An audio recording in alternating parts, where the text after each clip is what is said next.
Ketika gadis yang ramah itu menjerit, beberapa orang berlari-larian mendatanginya. Dan yang terjadi kemudian benar-benar tidak dapat dicegah lagi. Keempat orang itu menganggap para cantrik di padepokanku adalah tikus kecil yang hanya mengenal cangkul dan batang-batang jagung. Karena itulah maka mereka sama sekali tidak minta maaf, bahkan menuntut agar gadis itu diserahkan kepada mereka. Itulah awal dari peristiwa yang sama sekali tidak aku kehendaki. Ketika aku datang ke tempat itu, karena aku berada di Pategalan ketika seorang cantrik berlari-lari mencariku, aku menjumpai dua sosok mayat dari keempat orang itu, sedang yang dua lainnya berhasil melarikan diri. Baru pada mayat itu aku dapat mengenal bahwa orang-orang itu adalah orang-orang yang memiliki ilmu yang bersumber pada roh-roh jahat. Ilmu yang sering disebut ilmu hitam. Empu Baladatu terkejut mendengar keterangan itu. Ia sudah terlanjur menerima julukan dari orang-orang yang tidak senang kepadanya, bahwa ilmu yang disadapnya adalah ilmu hitam. Dan kini ada golongan lain yang juga menyadap ilmu yang disebut ilmu hitam itu. Karena itulah maka dengan serta-merta ia bertanya, "Kakang, apakah Kakang mengenal ciri-ciri dari orang-orang yang Kakang sebut berilmu hitam itu?" "Aku pernah menjumpai sebelumnya, Baladatu. Aku pernah melihat ciri seperti yang nampak pada kedua sosok mayat itu." "Apakah ciri itu, Kakang?" "Aku melihat kepala serigala yang sedang menganga." Empu Baladatu menarik napas dalam-dalam. Tentu yang dimaksud bukanlah satu atau dua orang anak muridnya, karena tidak seorang pun yang mengenakan ciri-ciri semacam itu. Jika ada orang yang mengenal ciri-cirinya, tentu dilihat dari segi tata gerak dan sikapnya, bukan pada lukisan apapun juga. "Baladatu," berkata Empu Songgondaru kemudian, "2 kali aku telah berbenturan dengan mereka. Yang pertama di perjalanan dan yang kedua adalah di padepokanku. Aku menduga bahwa 2 peristiwa itu sudah cukup alasan bagi mereka untuk melepaskan dendamnya kepadaku. Apakah kira-kira mereka akan menyerang padepokanmu, Kakang, sehingga kau berniat untuk segera pulang?" Aku mendapat firasat buruk, tapi aku tidak tahu apa yang akan terjadi. Keduanya pun kemudian terdiam sejenak. Angan-angan masing-masing melambung ke dalam kegelisahan. Bahkan kemudian Empu Songgondaru pun berkata, "Baladatu, beritahulah kepada kedua pengawalmu agar mereka berhati-hati. Aku pun akan memperingatkan kedua cantrikku pula."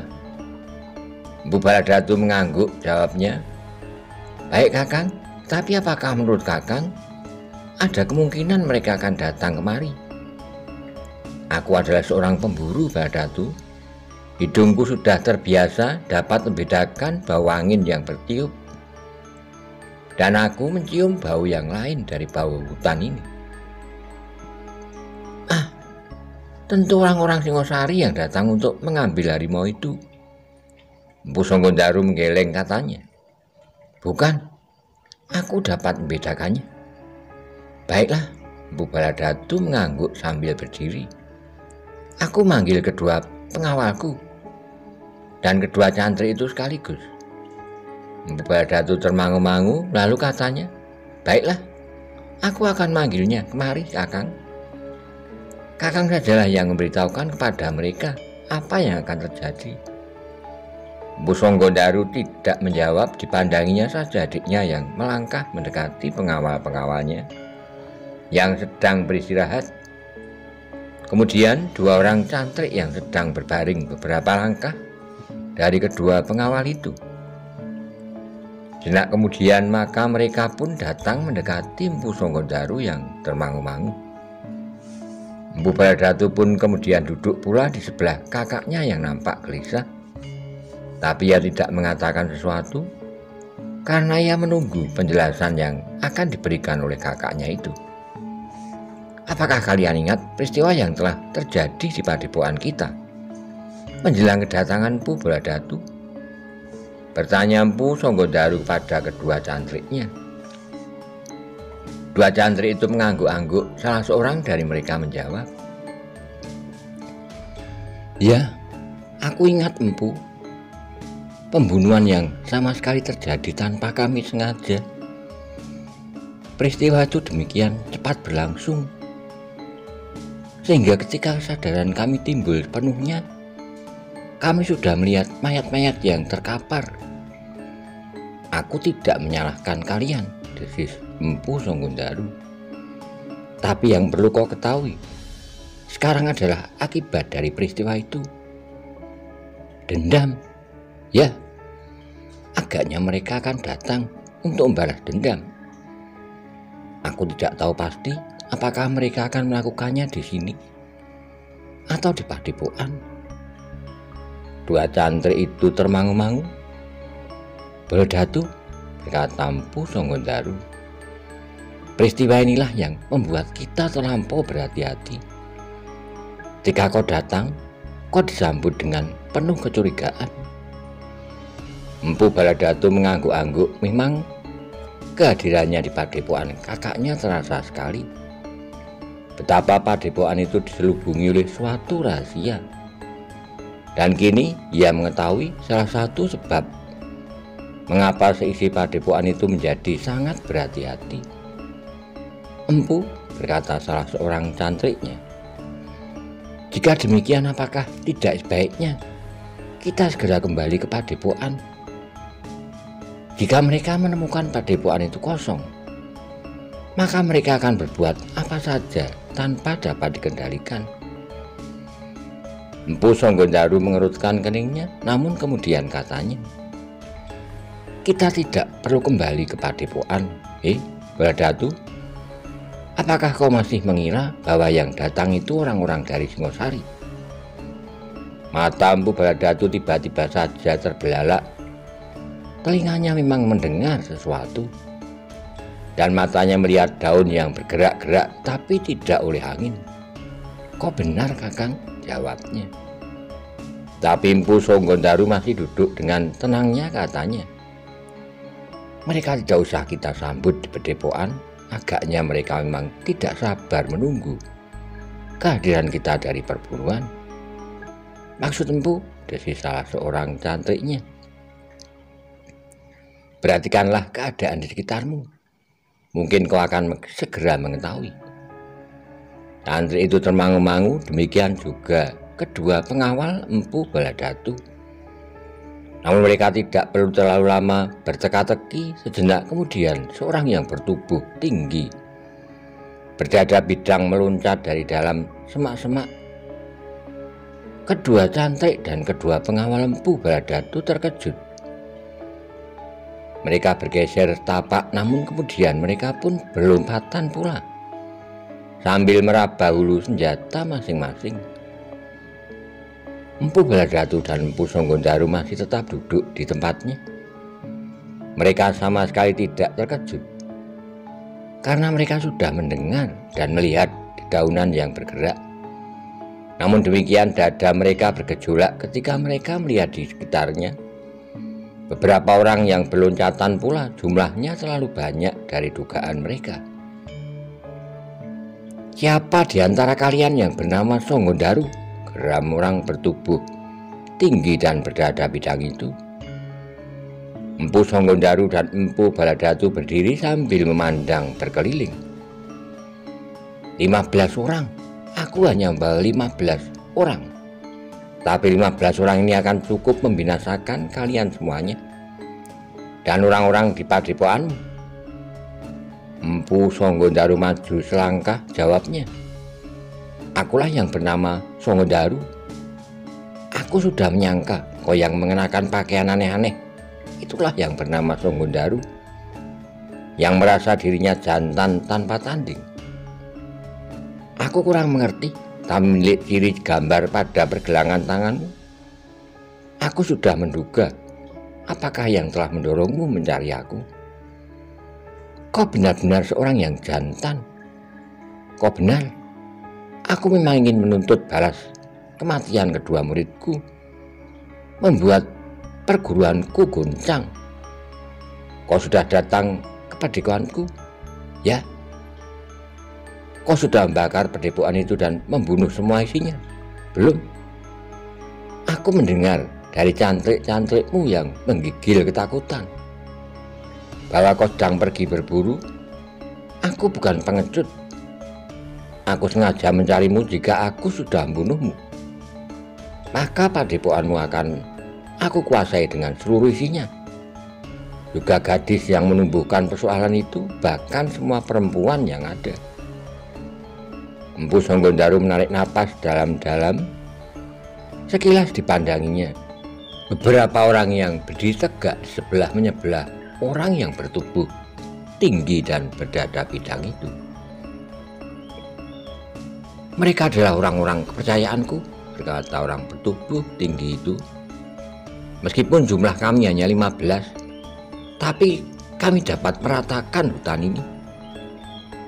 Siapakah namamu Kisanak? Katanya Empu Sanggondaru tiba-tiba. Orang itu mengerutkan keningnya. Sekilas ia mandang Empu Baladatu. 2 orang cantrik dan 2 orang pengawal. Baru kemudian ia berkata, tidak ada gunanya kau bertanya tentang namaku, juga nama orang-orangku. Yang penting, kami adalah orang-orang yang tidak dapat dihina dengan cara apapun juga. Kami adalah orang-orang dari perguruan Serigala Putih. Oh, desis Empu Sanggondaru. Ciri serigala itu menunjukkan siapakah kalian. Kalian adalah orang-orang yang disebut berilmu hitam. Tapi bahwa kau menyebut perguruanmu dengan nama Serigala Putih adalah sangat mengejutkan. Pemimpin perguruan Serigala Putih itu tertawa terbahak-bahak, katanya, mengapa kau persoalkan nama yang telah kami pilih? Serigala Putih bagus selagi meskipun orang lain menyebut kami berilmu hitam. Empu Sanggondaru mengangguk-angguk. Memang tidak ada hubungan antara nama dan landasan ilmumu. Kau dapat memilih nama yang paling bagus sekalipun, menur putih misalnya, atau barangkali nama jenis burung yang paling indah. Cukup, bentak pemimpin Serigala Putih itu. Jangan mencoba bergurau untuk melunakkan hatiku.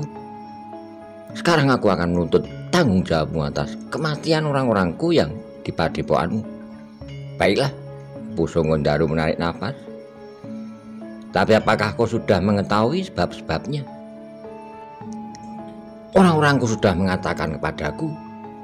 Apakah mereka berkata dengan jujur? Orang-orangku adalah orang-orang yang jujur. Mereka mengatakan kepadaku bahwa orang-orangmu marah karena orang-orangku yang kebetulan bermalam di padepokanmu menginginkan seorang gadis, hanya seorang gadis yang tidak berarti.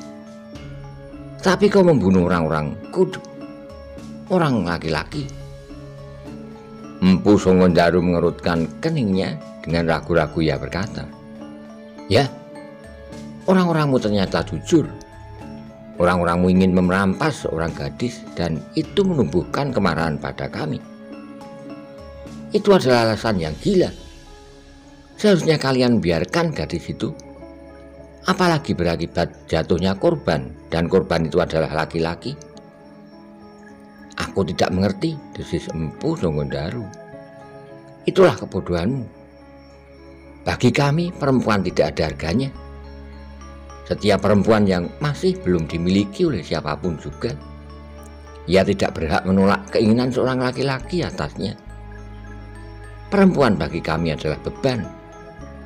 Jika mereka bukannya lantaran untuk melahirkan keturunan, maka mereka tentu akan kami musnahkan. Terasa sesuatu bergejolak di dalam dada Empu Sanggondaru. Sekilas ia mandang wajah Empu Baladatu yang terkerut. Ternyata Empu Baladatu pun menjadi heran. Bahkan hampir di luar sadarnya ia bertanya, jadi kalian benar-benar tidak menghargai perempuan? Ilmu kami adalah ilmu yang paling baik di seluruh muka bumi. Bagi kami perempuan adalah makhluk yang sama sekali tidak berharga. Tetapi meskipun demikian, kami memerlukannya karena kami menginginkan anak, terutama anak laki-laki, meskipun kami melihara anak-anak perempuan pula. Jadi, harga seorang perempuan tidak lebih dan tidak kurang dari yang kau katakan. Masih ada nilai yang lain.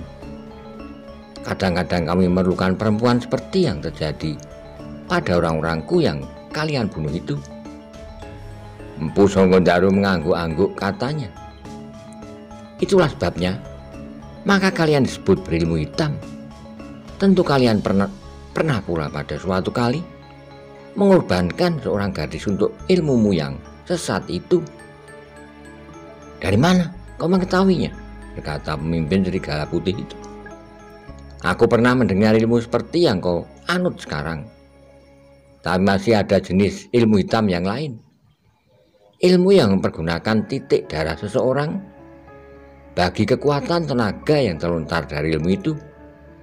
Dan sudah tentu bahwa keduanya adalah ilmu yang biadab. Dada Empu Baladatu tergetar mendengar kata-kata kakaknya itu. Ia sadar bahwa kakaknya banyak mengetahui tentang ilmu yang disebut ilmu hitam, yang ternyata ada beberapa macam jenis dan cara penyadapannya. Namun demikian, Empu Baladatu masih berusaha menyimpan gejolak perasaannya di dalam hatinya. Bahkan ia masih bertanya, Kisanak, seandainya kalian tidak menghargai perempuan, itu adalah tata cara di dalam lingkunganmu. Tapi kau tidak dapat menerapkan adat itu pada orang lain yang memiliki tata cara dan adat yang berbeda. Itu adalah perbuatan pengecut. Kau sangka bahwa aku berasa wajib menghargai tata cara dan adat orang lain. Ternyata kalian telah terperosok ke dalam kebodohan. Kalian menganggap bahwa perhatian itu merupakan peringatan yang membuat kami jera. Tidak. Kami justru datang untuk menguasai kalian, padepokan kalian dan semua perempuan di dalamnya. Dan kalian tahu apa gunanya kami masih juga memelihara perempuan-perempuan? Seperti kami memelihara ternak, agar jenis manusia seperti juga jenis bermacam-macam binatang tidak punah karenanya. Itu pikiran gila, geram Empu Baladatu. Mungkin aku juga termasuk orang liar seperti kalian, tapi aku masih menghargai jenis manusia. Apakah ia perempuan, apakah laki-laki, seperti kami masih merasa memerlukan kawan dari orang-orang yang harus melihara anak keturunan kami. Jangan mengigo. Aku tidak peduli anggapan orang-orangku, karena yang bertanggung jawab adalah Songgondaru. Maka aku akan membunuhnya sekarang. Empu Songgondaru menarik napas dalam sekali. Sekilas dipandanginya Empu Baladatu dan kedua pengawalnya. Katanya kemudian, Baladatu, kau adalah tamu di sini. Kau seharusnya tidak terlibat dalam kesulitan semacam ini. Karena itu jika kau merasa bahwa kau tidak ikut bertanggung jawab, tinggalkan tempat ini. Mudah-mudahan orang-orang berilmu hitam itu cukup jantan dengan membiarkan orang-orang yang tidak bersalah menyingkir. Tapi Empu Baladatu bukannya seorang penakut, meskipun ia cukup licik. Orang-orangnya pun pernah melakukan seperti yang dilakukan oleh orang-orang yang disebut kakaknya berilmu hitam itu. Bahkan ia sendiri pernah melakukan kebiadaban yang barangkali senada. Namun kini ia merasa dirinya terikat pada jalur darah keturunan. Empu Songgondaru adalah kakaknya, sehingga ia tentu tidak akan dapat membiarkannya terjerumus dalam kesulitan justru di depan hidungnya. Karena itu maka menjawab, Kakang, aku sudah berada di sini. Aku kira yang paling baik aku lakukan adalah bersamamu melawan orang-orang itu. Aku tidak menghiraukan apakah mereka benar atau salah. Tapi yang penting ia sudah musuhi orang yang di sini bersamaku dalam perburuan ini. Terlebih lagi ia adalah kakakku, persetan, geram memimpin dan kelompok yang menyebut diri mereka serigala putih. Aku akan bunuh kalian, seandainya kau akan lari pun tidak akan aku beri jalan. Kalian, siapapun juga harus mati di sini.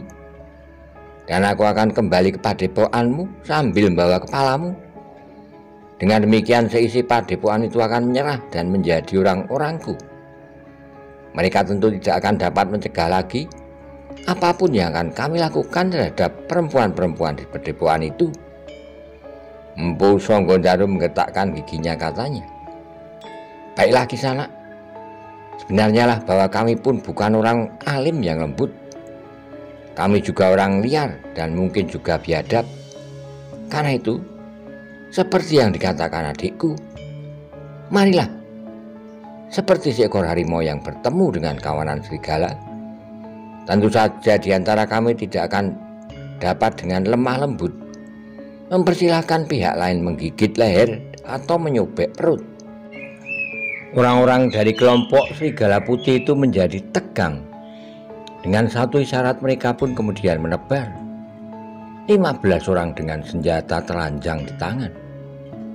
Empu Songgondaru mengerutkan keningnya ketika terpandang olehnya seekor harimau hidup yang terikat. Harimau itu adalah milik Maharaja Singosari. Jika ia terbunuh, tidak mustahil harimau itu pun akan dirampas pula oleh orang-orang yang mengaku diri bernama Serigala Putih.